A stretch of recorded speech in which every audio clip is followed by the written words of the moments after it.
वन्दे परमानन्दमाधवम् श्रीमन्मदनगोपालम् वृन्दारण्यपुरन्दरम् श्रीगोविन्दम् प्रपद्येऽहम् दीनानुग्रहकारकम्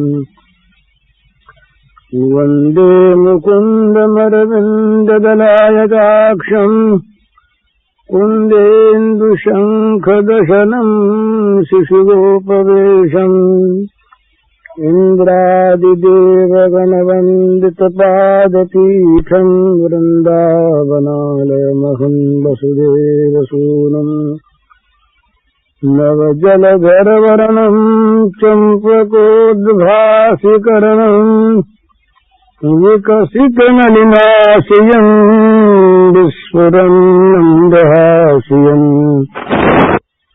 करकरुचिदुकूलम् चारुबर्हावचूलम् कमपि निखिलसारम् नौमि गोपीकुमारम्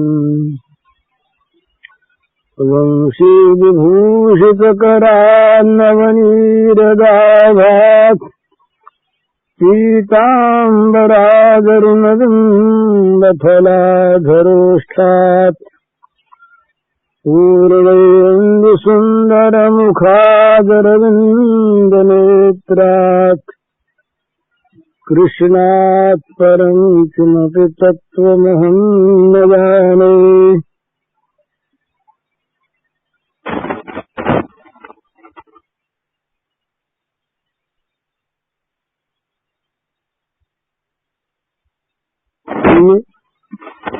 जाके असी मति न करे हनुमंत, मैं सेवक सचराचर रूप स्वामी भगवंत।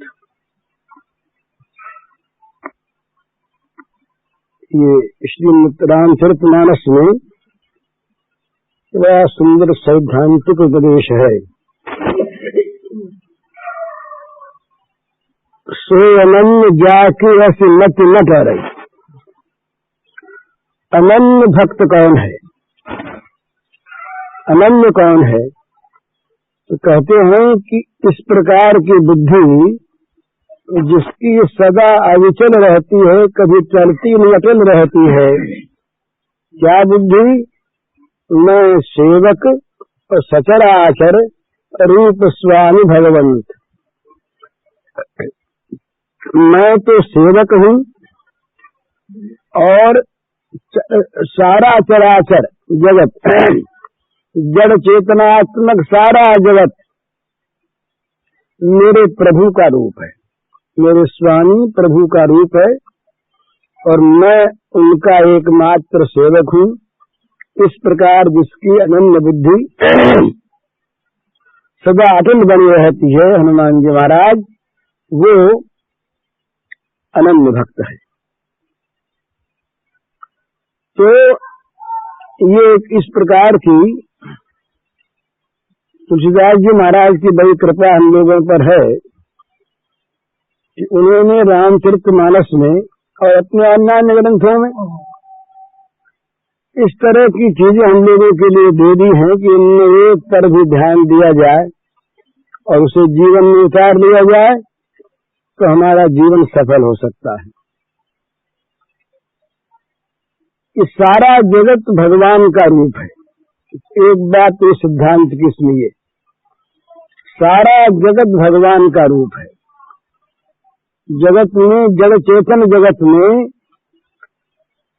प्रकृति और पुरुषात्मक ये जगत है और प्रकृति भक्त की दृष्टि में भगवान की शक्ति है। तो शक्ति और शक्तिमान अलग अलग भी हैं, जहाँ शक्ति की क्रिया अलग होती है, और शक्ति और शक्तिमान नित्य एक भी है। शक्ति है तो शक्तिमान है और शक्तिमान है तो शक्ति है, दोनों अन्योन्याश्रित हैं। तो इसलिए यहाँ ये भक्त की वाणी है। तो भक्त कहता है कि सारा जगत, जड़ चेतनात्मक जगत, ये मेरे प्रभु का रूप है और मैं उसका सेवक हूँ। मैं भगवान सो नहीं कहता, वहां पर भक्त की वाणी है ना, वो कहते सारे भगवान हैं, केवल मैं जो हूं ये सारे भगवान का सेवक हूं। कितना ऊंचा दर्जा अपना बना लिया इन्होंने। एकमात्र मैं सेवक हूं, बस मैं ही सेवक हूं। सेवा का इतने बड़े चराचर जगत रूप भगवान की सेवा का बस भार मुझे को दे दिया गया है, मैं सेवक हूं। और सारा जगत भगवान का रूप है। इसमें दो बातें आई हैं सिद्धांत की। एक सिद्धांत है जिसमें भगवान के सिवा कोई वस्तु है ही नहीं, मत्तरम नान्यत किंचित समन्वय, मेरे सिवा कोई वस्तु है ही नहीं। और दूसरी चीज सिद्धांत की है भक्त की। भक्त में सबसे बड़ी चीज है सेवा। भक्ति का अर्थ ही सेवा है। तो जहाँ सेवा है वहीं भक्ति संपन्न होती है, और जहाँ केवल सेवा न होकर और चीजें हैं, भक्ति के बाहरी उपकरण हैं, पर सेवा नहीं है, वहां भक्ति नहीं है। सेवा का रूप क्या है? ये भी सुना था आपने श्रीमद् भागवत में, प्रहलाद जी महाराज से जब भगवान ने कहा प्रसन्न होकर हिरण्यकशिपु को मारने के बाद कि प्रहलाद तुम कुछ मांगो, तो प्रहलाद के मन में एक शंका उठी कि भगवान कहते मांगो, भगवान अंतर्यामी है, मेरे मन में कोई न कोई मांगने की बात रही है तभी भगवान मांगो ये कह सकते हैं, और मेरे मन में मांगने की कोई बात यदि न रही होती, कल्पना न होती, तो भगवान के संकल्प में ये बात आती कैसे मांगनी कहते। तो उन्होंने अपने हृदय को देखा, टटोला, कहीं पर कोई मांगने की इच्छा दिखाई नहीं दी। जब दिखाई नहीं दी तो पहले भगवान को हिलाया दिया कि सेवक का स्वरूप। भगवान से कहा प्रहलाद ने कि महाराज ये आप देने लेने की बात कैसे करते हैं, मैं तो आपका सेवक हूं ना, सेवक को कभी कुछ दिया जाता है क्या? तो सेवक कभी कुछ सेवा के बदले में लेता है क्या? न सभृत्य सेवक, जो सेवा के बदले में सेवक कोई चीज ले ले, उसका विनिमय कर ले, उसका अदला बदली कर ले, बेच दे, उसको खरीद ले, बदले में कोई चीज सेवा दे करके, न सभृत्य, वो तो महाराज भृत्य नहीं है, वो तो वणिक है। तो वणिक वृत्ति करने वाला कभी सेवक नहीं बन सकता, ये सिद्धांत बताए। जिसमें वणिक वृत्ति है, जो देन लेन करता है, वणिक वृत्ति माने व्यापारी, वणिक माने व्यापारी, एक चीज दी बदले में एक ले ली, पैसा दिया बदले में कपड़ा ले लिया, कपड़ा दिया बदले में पैसा ले लिया, और चीज ले ली। पहले जब सिक्का नहीं था तो विनिमय वस्तुओं के हुआ करते थे ग्रामों में। तेरी ने तेल दे दिया, जुलाहे ने कपड़ा दे दिया, जुलाहा जा करके गेहूं ले आया कपड़े के बदले में। इस प्रकार से विनिमय होता था। जहाँ विनिमय है, बदला है, वहाँ लेन देन है, पर लेन देन सेवक स्वामी में होता नहीं, ये सिद्धांत बताया। तो जो सेवक सेवा करके बदले में ले ले, वो सेवक सेवक नहीं। तो सुंदर सेवक की व्याख्या है। दूसरी चीज सेवक में क्या होती है कि सेवक जो है वो कभी भी अपने मालिक को संकोच में नहीं डालता। ये जो सुस्वामी होते हैं ना, सुस्वामी, अच्छे स्वामी, हम लोग न आजकल अच्छे स्वामी हैं और न अच्छे सेवक हैं।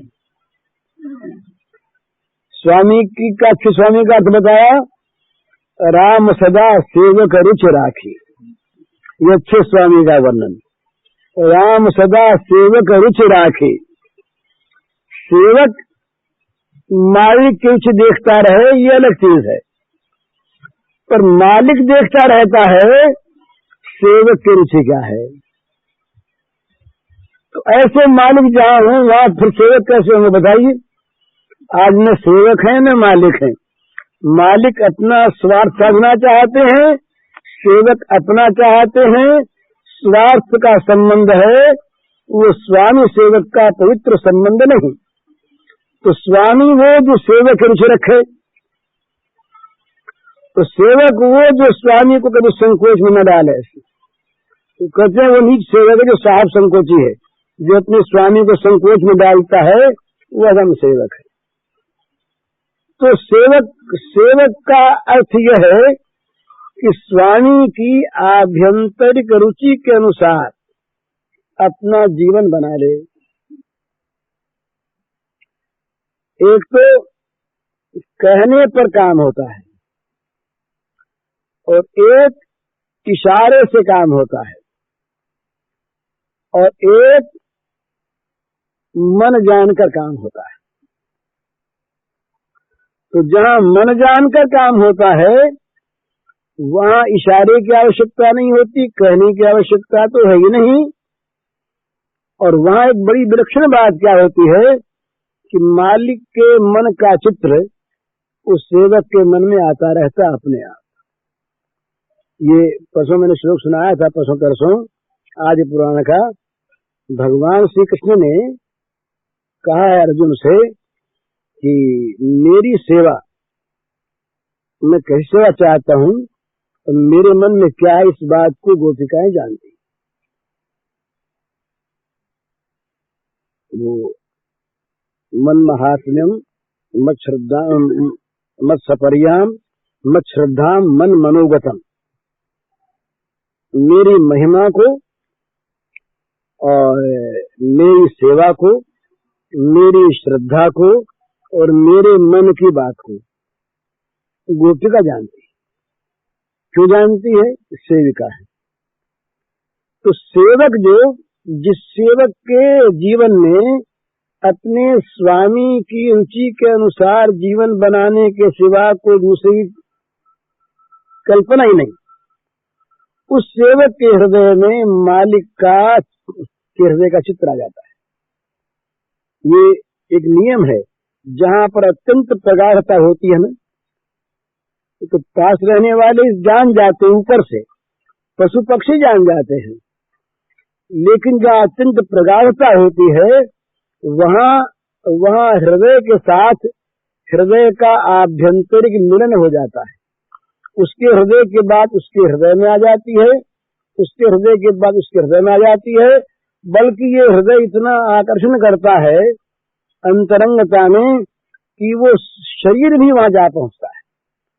महाभारत की कथा आती है, भगवान श्री कृष्ण युद्ध होने के बाद की बात, एक दिन अपने पांडवों के यहीं थे तो अपने कमरे में बैठे हुए थे, अकेले थे। युधिष्ठिर को कोई काम आ गया। युधिष्ठिर ने श्री कृष्ण से मिलने का मन किया, देखा उस कमरे में महाराज हैं तो जाके मिलने। वहां गए और जा करके देखा तो श्री कृष्ण मानो शरीर तो बैठा है, तो श्री कृष्ण में और कोई स्फूर्ति नहीं है, निश्चल शरीर बैठा है। ये खड़े रह गए, दंग रह गई, क्या हो गया, कैसे बैठे हैं, श्वास चलता नहीं, बिल्कुल निश्चल बैठे हैं, क्या हो गया। कुछ देर के बाद वो शरीर में फिर हलचल शुरू हुई। भगवान ने आंखें खोली तो धर्मराज ने कहा महाराज कहाँ पधारे थे, क्या बात थी, क्या हो गया था। तो श्री कृष्ण बोले भाई मैं गया था। कहाँ गए थे महाराज?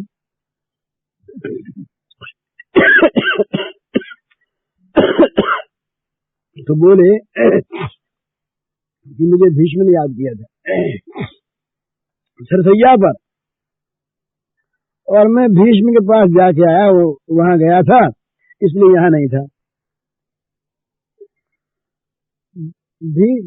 तो ऐसे जहाँ प्रेम होता है वहाँ प्रेम के आकर्षण से केवल मन की बात ही मन में नहीं आती, शरीर भी आ जाता है। और मन की बात तो ये लक्षणों से स्वाभाविक जान लेते हैं। भीष्म महाराज सरसैया पर पड़े हुए हैं, सारे शरीर में बाण बिद्ध हैं। ऐसा लिखते हैं महाभारत में कि 2 अंगुल जगह नहीं बची थी भीष्म के शरीर में जहां पर बाण न बिधा हो।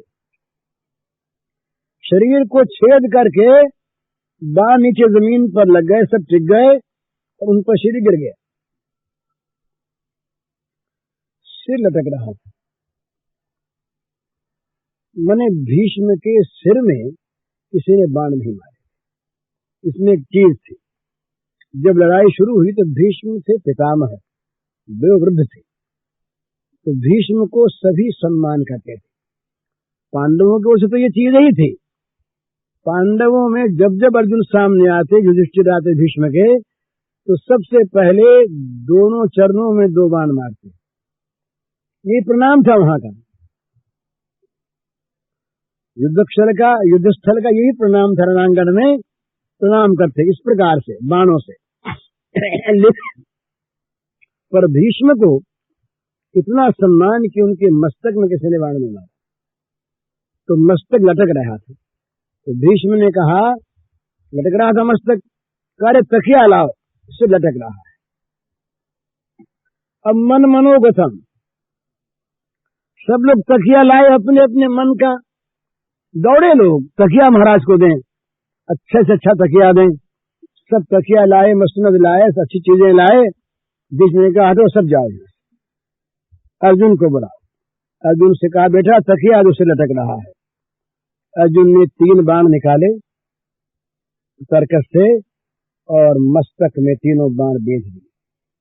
मस्तक को फोड़कर तीनों बाण जमीन पर टिक गए, तकिया हो गया। भीष्म ने कहा, बेटा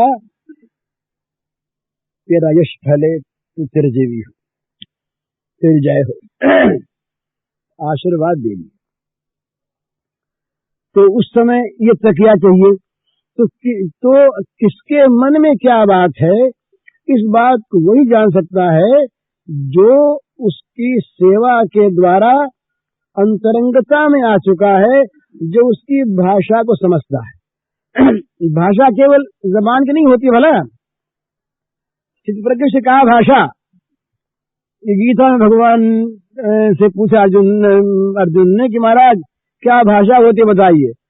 भाषा वहां बोली नहीं है, उसका स्वरूप क्या है,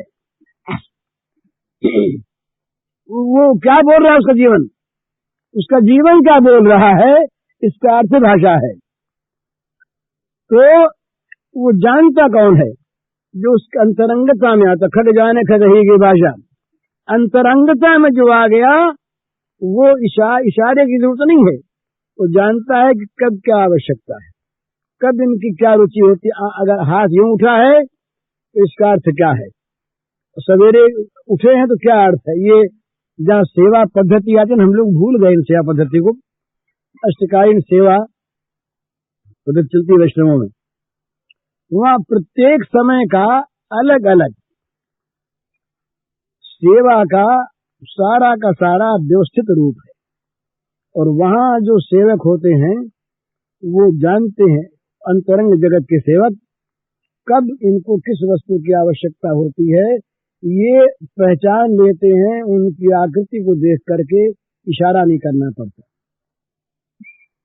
तो सेवक का धर्म क्या है, सेवक का धर्म है स्वामी की रुचि के अनुसार अपने जीवन का निर्माण कर लेना।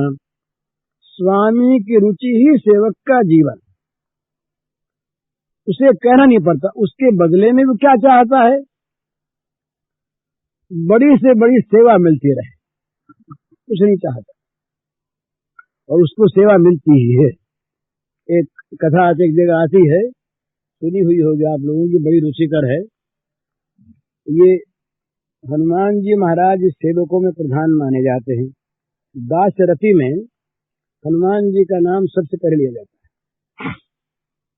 तो एक बार अभी हनुमान जी महाराज और जो अत्यंत अंतरंग दास होता है उस पर मालिक विशेष कृपा किया है।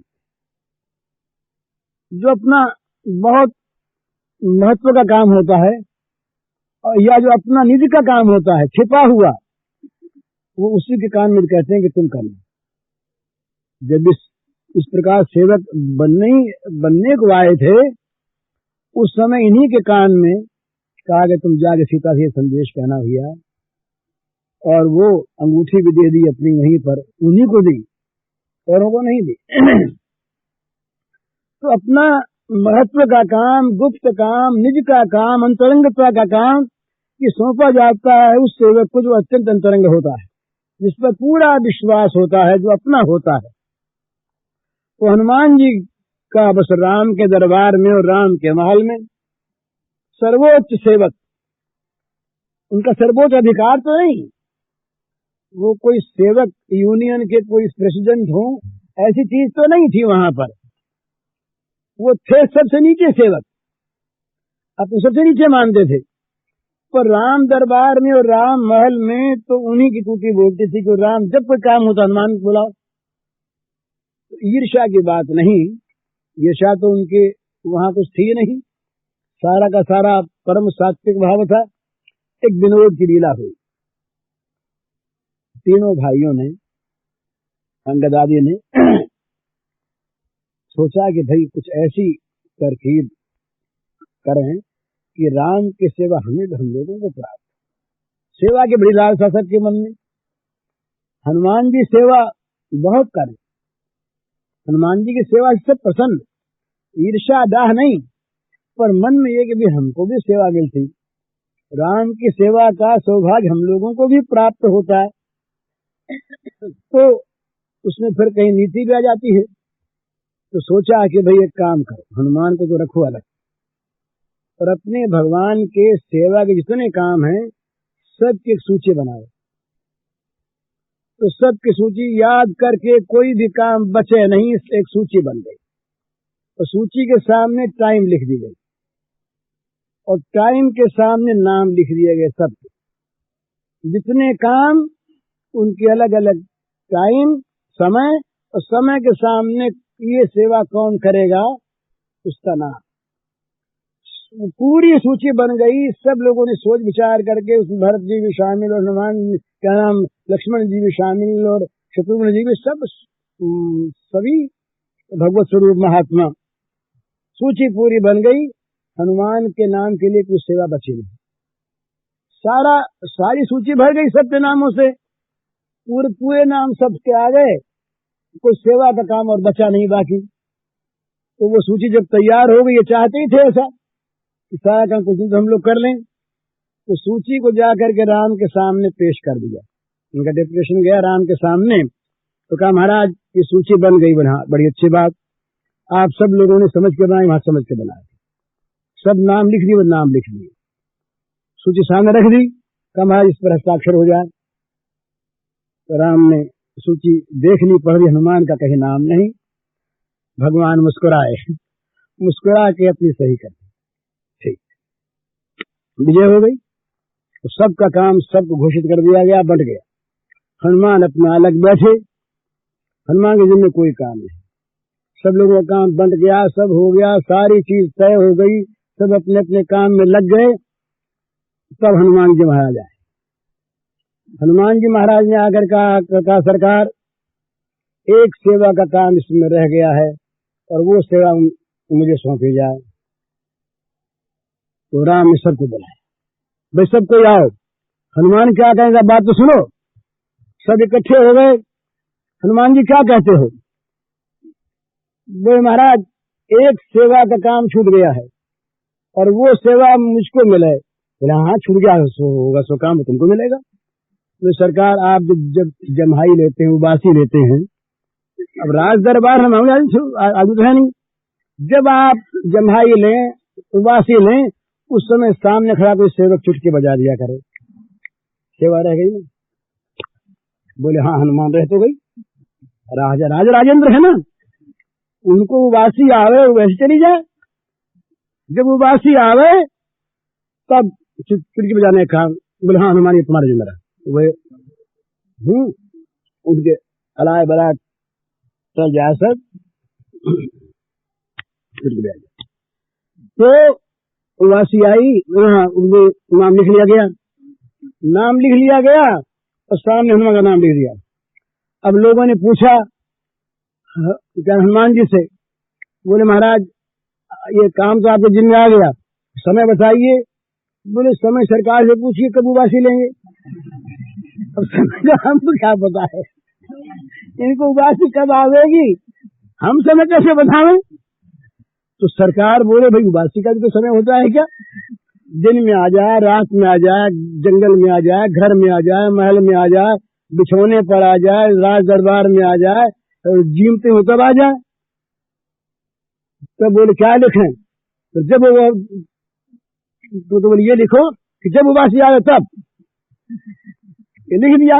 तो बोले अब समय कौन सा, बोले समय सारा ही, राम हनुमान के सामने रहेंगे, मुंह की तरफ देखते रहेंगे, निरंतर मुंह की तरफ देखते रहेंगे, जब कभी उबासी आवे चुटकी बजा देंगे। राम सोते हैं हनुमान सामने देखते हैं, राम भोजन करके हनुमान सामने देखते हैं। बस अब तो उन लोगों ने देखा भाई ये तो बड़ी अजब चीज हुई, हम लोगों को तो सेवा का काम मिला 5 मिनट किसी 2 मिनट किसी 1 मिनट, और हनुमान का तो ये हो गया कि रात दिन संग रहना हो गया। कभी बचते तो थे पहले, अब तो रात दिन हनुमान साथ रहे। तो राम सदा सेवक रुचि राखी, ये सेवक का धर्म जो है भरत जी महाराज से राम ने कह दिया कि भरत तुम कह दो सो हम करने को तैयार, तुम कहो हम लौट गए। अब तो जो अपने साहब को मालिक को संकोच में डाल दे वो सेवक कैसा, ये धर्म सामने आ गया, सेवक धर्म कठोर भरत जी के। बस वो तो बस राम की रुचि उनकी रुचि, राम की रुचि उनका स्वभाव, राम की रुचि उनका जीवन, और राम सदा से रुचि राखी। राम ने यहाँ तक कह दिया हम भरत जो कैसे तैयार, जो भरत कैसे सो मंजूर हम। तो सेवक में 3 बात होती है। एक तो सेवक सेवा का मूल्य क्या चाहता है कि उससे अधिक से अधिक सेवा करने का मौका मिले, ये उसका मूल्य है। दूसरी बात, वो सेवक क्या करता है, स्वामी की रुचि के अनुकूल जीवन बना लेता है, स्वामी से ये आशा नहीं करता, प्रतीक्षा नहीं करता, उसे कहना पड़े तब काम करे, स्वाभाविक। तीसरी बात, वो स्वामी को कभी अपने लिए संकोच में तो डालता ही नहीं। सोवनन जा कैसे मतन करे हनुमंत। अब इस आदर्श को लेकर के जगत के प्राणियों के साथ अगर प्राणियों का व्यवहार हो जाए तो क्या हो बताइए, सबको सेवा मिले, सब सुखी हो जाएं, बड़ी सुंदर बात है ना। तो ये दास भक्ति जो है ना, ये इसका बड़ा सुंदर भाव है। दास भक्ति में दास जो है ये अपने को समर्पण करके मालिक का अपना बन जाता है। तो तुलसीदास जी महाराज ने यहाँ तक कहा कि मालिक को गोत गोत होता है गुलाम। सेवक का गोत्र क्या, बोले जो मालिक का गोत्र। सेवक तो मालिक के नाम पर सेवक है। रामदूत, रामदूत अगर कह दिया तो कौन, हनुमान। राम पाए कौन, हनुमान। राम सेवक कौन, हनुमान।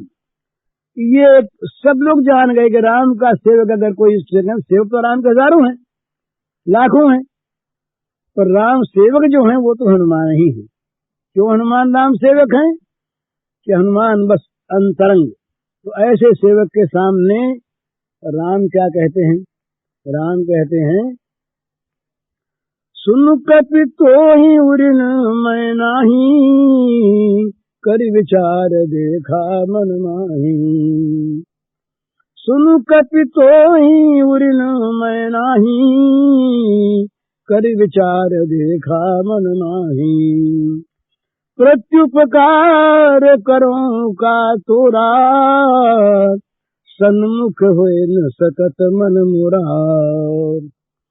सेवक के सामने स्वामी सिर ऊंचा नहीं कर सकते। दक्षिण बात है राम की। राम का स्वभाव देखिए, सेवक हैं। नौकर पर तो आदमी ऐसा बोलता है कि मानो खा जाएगा, इस तरह की बातें होती। और ये यहाँ क्या चीज है, यहाँ राम जो हैं ये सेवक का मन देखा करते हैं, सेवक का मन देखा करते हैं। तो भगवान कहते हैं कि भक्तों के भगवान तुम लोगों को नहीं जानते। कितनी कठोर बात। साधवो हृदय मह्यम साधूनां हृदयं त्वहं, मदन्यते न जानन्ति नाहं तेभ्यो मनागपि। ये भागवत का श्लोक है। भगवान कहते हैं कि वो भक्त मेरा हृदय हैं और मैं उनका हृदय हूँ। वे मेरे सिवा किसी को नहीं जानते, मैं उनके सिवा किसी को नहीं जानता। अम्बरीश के सिवा और कोई प्रसंग होता तो मैं तेरी रक्षा करता, पर अम्बरीश का विष्णु तो अम्बरीश का है। तुम्हें अगर बचना है ब्राह्मण तो उसी अम्बरीश के पास जाओ, वो बचाए। मेरी सामर्थ्य नहीं। तो ये भगवान का स्वभाव, सेवक रुचि राखी। इतना सेवक के परतंत्र हो जाते हैं भगवान। ये ऐसे तो सेवक, और सेवक की ये बात अम्बरीश जी महाराज जब से दुर्वासा गए, वो चिंता में, हे भगवान कितना मैं नीच कि मेरे कारण से इतने बड़े विद्वान तपस्वी ब्राह्मण और भयग्रस्त हो रहे हैं, मैं खाऊं कैसे। जब तक अम्बरीश जब तक दुर्वासा लौट करके नहीं आए, तब तक अम्बरीश ने कुछ खाया पिया नहीं। जो का त्यों खड़ा रहा अम्बरीश। जब ये दुर्वासा लौटे और दूर से ही दंडवत करने लगे, बचाओ बचाओ अम्बरीश, तुम मुझे बचाओ, तुम बचाओ, चक्र मुझे मारे डालता है। अम्बरीश ने चक्र की स्थिति की मां, भगवान चक्र देवता क्षमा करो, मुझ पर क्षमा करो, अगर मेरे पर कृपा आपकी है तो ब्राह्मण देवता को छोड़ दो। चक्र ने छोड़ दिया। तब दुर्वासा बोले कि आज मैंने भक्त का प्रभाव देखा। मारने वाले को ही जला देते हैं। इनका देखो ना, ये कैसे जिए हैं। मैं इनको मार चुका था, कृत्या मैंने पैदा कर दी थी। कृत्या अगर न लौटती, चक्रवर्ती से न मार देता, इसको मार चुकती वो कृत्या मेरे द्वारा उत्पन्न इसको मारने गई और इसने बदले में मुझको चक्र से बचा दिया। कितना बड़ा भक्त का महत्व, ये सेवक का महत्व। राम के सेवक कैसे, अम्बरीश सरीखे, और स्वामी कैसे, विष्णु भगवान सरीखे, नृसिंह भगवान सरीखे। तो भगवान तो यहाँ भक्त की श्रेणी बताते हैं, भक्त का रूप बताते हैं कि भक्त वो है जो इस प्रकार से सारे जगत में अपने स्वामी का रूप देखे और स्वयं अपने को सेवक माने, बदला न चाहकर, उसका मूल्य न चाहकर, विनिमय न चाहकर, अपने तन मन धन के द्वारा जो उसके पास है उसके द्वारा वो विश्वरूप भगवान की सेवा में अपने को समर्पण कर दे, अपने को लगा दे। ये अनन्य सेवक का स्वरूप बताया सारे जगत में भगवान। ये अनन्य भक्ति का जहाँ वर्णन किया श्रीमद् भगवद गीता में, वहां पर भी ये कहा निर्वेर सर्वभूतेषु। ये पांचवी जो बात कही है, उन्हें पांचवी बात ये कही निर्वेर सर्वभूतेषु। किसी प्राणी में जिसका बैर रहता है वो भगवान का भक्त नहीं बन सकता, नहीं बन सकता। जगत में आसक्ति और प्राणियों में बैर, मतलब राग और द्वेष, आसक्ति राग है और वैर द्वेष है। राग द्वेष का परित्याग हो, भगवत परायणता हो, भगवत भक्ति हो, और जीवन में केवल भगवान का कर्म रह गया, वो सेवा रह गई, वो भगवान का अनन्य भक्त। मत कर्म कृत मत परम मद भक्त संग वर्जित निर्वज्र सर्वभूतेषु यस्य मामेति पांडव। मत कर्म कृत, मेरा ही कर्म करे, मेरी सेवा का काम उसका ही नहीं। मत कर्म कृत, तमाम इंद्रियों के द्वारा, बुद्धि के द्वारा, मन के द्वारा, चित्त के द्वारा, शरीर के द्वारा केवल भगवान का कार्य हो, अपना कोई कार्य नहीं, भगवान की सेवा, ये तो उसके जीवन का कार्य। और भगवान का भक्त हो, भगवान के परायण हो, जगत में कहीं राग रहे नहीं और किसी प्राणी में द्वेष बैर रहे नहीं, वो मेरा अनन्य भक्त, वो मुझे पाता है। अनन्य भक्ति का वर्णन जहाँ ये श्रीमद् भगवद गीता के 11वें अध्याय का अंतिम 55वां श्लोक है, अनन्य भक्ति को बताता है। तो इसी का अनुवाद यहाँ पर है कि सारे प्राणियों में, सारे जगत में, चराचर जगत में मेरे भगवान भरे और मैं सबका सेवक। ये बड़ी मधुरता है, सबका मैं सेवक और सब मेरे भगवान के। जिसको देखें जहाँ जाए उधर भगवान दिखे, जिसको देखें उधर भगवान दिखे, दिन रात वो भगवान को देखे। मेरे दर्शन नहीं होते भगवान के, भगवान का दर्शन करो ना, दिन भर करो। जितने तुम्हारे सामने जीव चराचर आते हैं, इस सारे के सारे मैं ही तो बन के आया हूँ, दूसरा कौन है? मेरे सिवा कुछ है नहीं, कोई दूसरा है नहीं। सब में मुझको देखो और सबकी सेवा करो, अनन्य सेवक बन जाओ मेरे। ये भगवान का आदेश। भगवान ने गीता में कहा,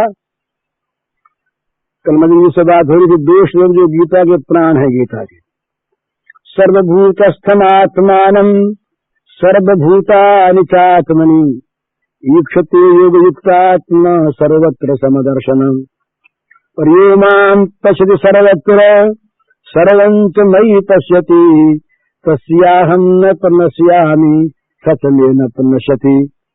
एक ज्ञान के साधकों के लिए, एक भक्ति के साधकों के लिए। ज्ञान साधकों के लिए है सर्वभूतस्थमात्मानं सर्वभूतानि चात्मनि, समस्त प्राणियों को आत्मा में देखे और आत्मा में समस्त प्राणियों को देखे। सारे प्राणी आत्मा में और आत्मा सारे प्राणियों में। और भक्त क्या देखे? ये माम पश्यति सर्वत्र, यहाँ भगवान ने नाम का प्रयोग किया है, वहाँ आत्मा की बात है ना, वो नाम का प्रयोग नहीं किया। यहाँ भगवान ने अपने लिए कहा, ये माम पश्यति सर्वत्र, जो सब जगह मुझको देखता है, और सर्वं च मयि पश्यति, और जो सबको मेरे में देखता है, उसकी आंखों से मैं कोई ओझल नहीं होता, वो मेरे आंखों से ओझल नहीं होता। वो मेरे सामने, मैं उसके सामने। मैं तुझे देखा करूं और तुम मुझे देखा कर, इस प्रकार की वृत्ति भगवान बना देते हैं भक्त की। तो ये भाव जो है सेवा का भाव, इसका जितना विकास होता है, जितना सेवा में निष्काम भाव होता है, उतनी ही सेवक की वृत्ति शुद्ध होती है और सेवा भगवत पूजा बन जाती है। तो हिरण्यकश्यपु ने, भगवान सिंह ने फिर कहा, जब ये कहा महाराज ये तो बहू किसी बात में आप करते हैं, तो फिर भगवान बोले, तो अच्छा कुछ तो मांगो, कुछ तो मांगो। तब प्रहलाद ने फिर देखा अपनी तरफ, ये जो बार बार कहते हैं मांगो, तो जरूर कोई मेरे मन में छिपी वासना है। वासना फिर नहीं दिखी, फिर नहीं दिखी। तब प्रहलाद ने मांगा, भगवान अगर आप देना चाहते हैं तो ये दें, मेरे मन में कभी मांगने की वृत्ति पैदा न हो। ये प्रहलाद ने वरदान मांगा। भगवान मुस्कुराए, कहा तथास्तु, वृत्ति नहीं होगी, पर जो पहले की वासना वो कहाँ जाएगी। कि आज के ये मनोवैज्ञानिक लोग दो मन मानते हैं, दो मन मानते हैं, एक प्रत्यक्ष मन, एक अप्रत्यक्ष मन, कॉन्शियस माइंड, अनकॉन्शियस माइंड। तो जो अप्रत्यक्ष मन जो है उसमें छिपी हुई संस्कार की बातें रहती हैं। तो प्रहलाद के मन में छिपी बात थी, भगवान जानते थे, प्रहलाद के ध्यान में नहीं थी। अब वो बात याद आ गई प्रहलाद को। प्रहलाद ने कहा महाराज एक बात तो मांगता हूं मैं। तो तुमको ऐसा नहीं मांगूंगा। बोले महाराज एक वृत्ति रह गई। बोले बताओ क्या। तो मांगने के पहले भगवान दे चुके थे उसको। भगवान ऐसे हैं कि भक्त की बात भक्त को मांगनी नहीं पड़ता। आराम से सेवक रुचि राखी, राम से सेवक रुचि राखे, सेवक की जो रुचि वो राम उसको रखते हैं। तो प्रहलाद ने मांगा क्या। प्रहलाद ने कहा भगवान एक बात मेरे मन में आई है, जिन मेरे पिता की लाश आपके सामने पड़ी है, इन मेरे पिता ने आपका बड़ा अपमान किया है। जीवन भर इन्होंने आपको गालियां दी हैं, आपका विरोध किया है। महाराज इन पर क्षमा हो जाए और इनकी सदगति हो जाए। भगवान तो उछल पड़े। तो प्रहलाद की इस बात जानते थे सारी बात। प्रहलाद के मुंह से कहना चाहते हैं कि तो ये भक्त का लक्षण है। जिस हिरण्यकश्यपु ने जीवन भर दुख दिए, जिस हिरण्यकश्यपु ने कोई चीज उठाए में रखी दुख देने की, सांपों से डसवाया, आग में फेंक दिया, जहर जलवा दिया, महल से नीचे फेंक दिया, समुद्र में फेंक कर ऊपर से पहाड़ डाल दिया, हाथियों से कुचलवा दिया, कौन सी चीज बाकी रखी। उस हिरण्यकश्यपु के लिए उसके मरने के बाद भी प्रहलाद उसकी सदगति के लिए जो इतना बड़ा निष्काम कि मन में मांगने की वृत्ति न आवे इस प्रकार का तो वरदान मांगता है। इतना निष्काम भक्त प्रहलाद वो दुखी होकर के कहता है मेरे पिता के महाराज दुर्गति न हो जाए। भगवान ने कहा प्रहलाद जिस कुल में तू पैदा हो गया उसकी 21 पीढ़ियां तक जाती हैं, 7 अपनी, 7 नाना की और 7 आगे की, 21 पीढ़ी तर जाती है उसकी। तेरे पिता की कौन बात है, हिरण्यकश्यप की कौन बात है। ये राम सेवक का स्वरूप ही, भगवान का सेवक किसी का कभी बुरा नहीं चाहता, किसी का बुरा होता नहीं देखता। ये जो एक बात और हम लोगों में जो ये वृत्ति है ना कि कोई दूसरा हमारा बुरा कर देगा इसलिए हम भी बुरा कर दें। पहली बात तो ये हमारा बुरा हमारे प्रारब्ध के बिना कोई कर सकता ही नहीं।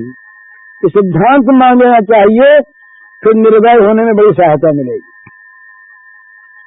दूसरी बात, हम किसी का बुरा करना चाहेंगे तो उसके प्रारब्ध के बिना बुरा होगा ही नहीं, पर बुरा करने की वासना और क्रिया का पाप हमारे पल्ले बन जाएगा। इसलिए निर्वैरता जो है यहाँ पर ये स्वाभाविक हो जानी चाहिए। जब बुरा कोई हमारा कर नहीं सकता, हम किसी का बुरा कर नहीं सकते, अपने कर्म से बुरा होता है और कर्म से हम बुरा प्राप्त करते हैं, तब ये समझदारी की बात है। ये बुराई को हम लोग छोड़ दें, सबके साथ सद्व्यवहार करें और भगवत बुद्धि जहाँ पर हो जाए, भगवत बुद्धि हो जाए, वहाँ तुम्हारा सद्व्यवहार अपने आप होता है। और भगवान सब में है। रत्नावती के सामने सिंह गए, आमेर की रानी से रत्नावती जयपुर में, तो भगवान की बड़ी उपासिका। तो राजा साहब के मन में जरा ऐसा आ गया कि ये जरा ठीक नहीं है, तो कहा इसको मरवा देंगे। तो पिंजरे में सिंह को बंद कर दिया गया और कहा कि इस बस महल के दरवाजे पर जा करके सिंह के पिंजरे का मुंह लगा दो, ऊपर से किवाड़ खींच लो और सिंह चला जाएगा अंदर, रत्नावती खा जाएगा। रत्नावती बड़ी पूजा कर रही थी भगवान की और सिंह देवता वहां पर पहुंचे। रत्नावती भाव में थी उस समय। रत्नावती ने सोचा मन में कि तुम सिंह भगवान आ गए, सिंह भगवान आ गए। फिर महाराज आओ। सिंह जाने के सामने बैठ गए, मूर्ति के सामने। सिंह भगवान बैठ गए। सिंह क्यों बैठते? इन्होंने भगवान के प्रसाद लगा दिया, जो प्रसाद था प्रसाद लगाया, तिलक किया, माला पहनाई, चंदन लगाया, पूजा की, आरती की, मजे में सब ग्रहण किया, ग्रहण हो गया, तब धीरे से उठे, उठ करके बाहर आए। रत्नावती जी पीछे पीछे आई, सेवकों ने देखा ये क्या हो गया, ये इन्होंने धक्का दिया पिंजरे को, पिंजरा पीछे पीछे हट गया, और जो लाने वाले थे रत्नावती जी को मारने के लिए, उनके लिए सिंह सिंह बन गए, तो सब समाप्त हो गए। तो अगर हमारी बुद्धि में भगवान आ जाए, सब में भगवान है तो सब में भगवान है ही, ये सिद्धांत है, सब में भगवान। सद्बर्ताव करने से खूंखार जानवर भी, हिंसक जानवर भी हिंसा छोड़ के प्रेम करने लगते हैं। ये तो संसार में हम लोग देखते हैं। बुरे से बुरे प्राणी में भी आत्म रूप से भगवान विराजमान है। उसमें शैतान आकर के बीच में अपने मन का अज्ञान, आसुरी संपत्ति आ गई, हमने शैतान को जगा दिया, भगवान ढके गए। ईसाइयों वाला शैतान नहीं, हमारा शैतान जो है हमारी आसुरी बुद्धि है। आसुरी बुद्धि आ गई, भगवान का जो दिव्य प्रभाव था उसको, उस पर पर्दा आ गया। अगर उसको हम जगा दें तो मानव को करना क्या है? सेवा के द्वारा, सद्बर्ताव के द्वारा, सद्भावना के द्वारा सबके अंदर रहने वाले भगवान को जगा दे, ये सबसे बड़ी सेवा है। और अपनी दुर्भावना के द्वारा, दुर्व्यवहार के द्वारा, अत्याचार अनाचार के द्वारा मनुष्य की बुद्धि में भगवान को ढककर आसुरी संपत्ति पैदा कर दे, ये सबसे बड़ी जगत की बुरी सेवा है। आज जगत में हो क्या रहा है? सभी लोग प्राय सभी की आसुरी संपत्ति को जगाने में और बढ़ाने में लगे। समालोचना करते हैं, ईर्ष्या करते हैं, द्वेष करते हैं, गाली देते हैं, बुरा बताते हैं। होता क्या है? वो आसुरी संपत्ति का शैतान जाग जाता है, भगवान जरा से हट जाते हैं पीछे। उसने उसके शैतान को जगाया, उसने उसको जगाया, उसने उसको जगाया। जगत में आसुरी संपत्ति तो हम लोग कहा करते हैं कि इस समय का जो युद्ध है ये सुरासुर युद्ध नहीं है, ये असुरासुर युद्ध है।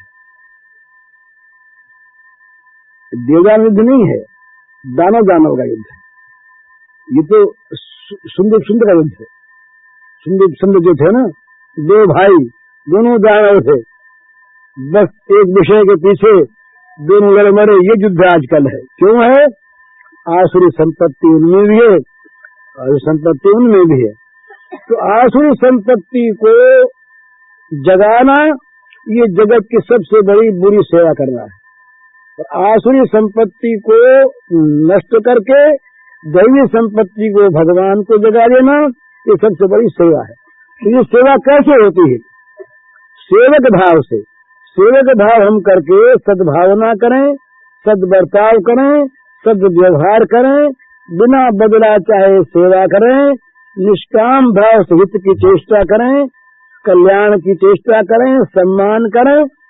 ये चीज अगर हम में आ जाए तो सबके अंदर के भगवान जाग जाएंगे। अपने कर्मों के द्वारा ये जो मनुष्य हम लोग दुर्व्यवहार, दुराचार करते हैं, ये केवल अपना बुराई नहीं करते हैं, दूसरे के अंदर अंकुरित बुरे वृक्ष को तो फैला देते हैं, और जहाँ बुरा अंकुरित नहीं है वो अंकुरित कर देते हैं। इसलिए ये बड़ी काम की चीज है कि मनुष्य, ये उसने लिखा है, राल्फ वाल्डो क्लाइन की एक किताब है, इन टीम विथ इन्फिनाइट, ऐसी एक किताब है, ईश्वर के संपर्क में। उसमें लिखा है उन्होंने कि हमने अगर किसी दूसरे के संबंध में बुरी भावना की तो उसके अंदर की बुराई को जगाने में हमने एक हिस्सा दे दिया, और हमने सद्भावना की तो उसके अंदर के सत्य को जगाने के लिए हमने एक हिस्सा दे दिया। तो दूसरे को अगर हमने बुरा समझा भी तो उसके अंदर हमने बुरे को स्थान दे दिया। तो दूसरे के अंदर गुण देखो, भगवान देखो, सत्य देखो, उसका सत्य जगेगा, उसके अंदर सद्भावना पैदा होगी, उसके अंदर भगवान का प्राकट्य होगा कि तुम्हारे लिए, उसके लिए, दोनों के लिए मंगलकारी होगा। और ये अगर नहीं हुआ, दुर्भावना की हमने, दुर्व्यवहार किया हमने, दुराचार अनाचार किया हमने, उसका फल ये होगा कि हमारे अंदर ये चीज है ही नहीं, तुम करते कैसे, और उसके अंदर पैदा हो जाएगी। इसलिए इस भाव से बच करके, और उत्तम से उत्तम भाव ये कि सब में भगवान समझ करके हम अपने को सेवक समझें और सबकी सेवा करने की भावना जहां तक जो बने। सेवा का ये नहीं है कि हमको सेवा करने सेवा होती है, सेवा कभी दुकान नहीं खोलती, सेवा का बाजार नहीं लगता, सेवा का विज्ञापन नहीं होता, सेवा की कोई सूची नहीं बनती, सेवा का की कोई पोशाक नहीं होती। सेवा तो मन की चीज है, स्वाभाविक। राह चलता आदमी सेवा कर सकता है, और सेवा के स्थान पर बैठ कर सेवा नहीं कर सकता। राह चलता आदमी, जैसा कोई आदमी रास्ता भूल रहा है, जाके उससे कह दिया चल से भैया इस मार्ग से जाओ, स्वाभाविक बात है, सेवा बन गई। सेवा के लिए पैसों की आवश्यकता नहीं है, सेवा के लिए सेवक बने के मन की आवश्यकता है। जिस मन में सेवा भाव भरा हुआ हो वो सेवक बन सकता है, चाहे वो सम्राट हो। और एक बड़ा छोटा आदमी भी है, सेवा भाव नहीं है तो सेवा नहीं कर सकता। तो सेवा भावना, ये सेवा भावना दिखाई श्री कृष्ण ने राजसूय यज्ञ में पांडवों को यहाँ कहा भैया हम काम करेंगे। बोले क्या करोगे महाराज आप? बोले आने वालों के पैर धोने का काम हमारे जिम्मे रहा।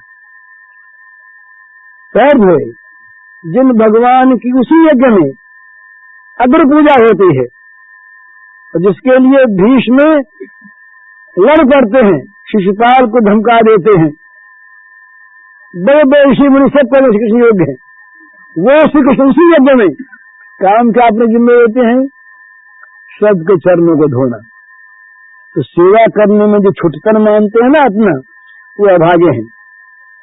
सेवा का सौभाग्य मिलता रहे, ये बड़ी सुंदर चीज। और सेवा करने में जिनको लाज आवे, शर्म आवे, सेवा करने में अपनी हद तक समझे, मानहानि समझे, उनका तो महान मारा गया, वो तो अभागे हैं, दुर्भग हैं। तो इसलिए सेवा में सौभाग्य समझ करके जिसके द्वारा जितनी जो सेवा हो सके, रोज ये मन में करे ही कुछ सेवा आज हमारी बनी के नहीं। अगर सेवा नहीं बनी समझना चाहिए आज कदम फालतू गया। तो सेवा बननी चाहिए भगवत भाव से, तो वो सेवा भगवान की भक्ति बन जाएगी, पूजा बन जाएगी, यह सुख होगा और भगवान की प्राप्ति होगी। हरिओम तत्सत। पूज्य श्री भाई जी के इस प्रवचन का शीर्षक है जीवन में सेवा का महत्व। इसका कैसेट संख्या है 147। यह प्रवचन रतनगढ़ में दिया गया था।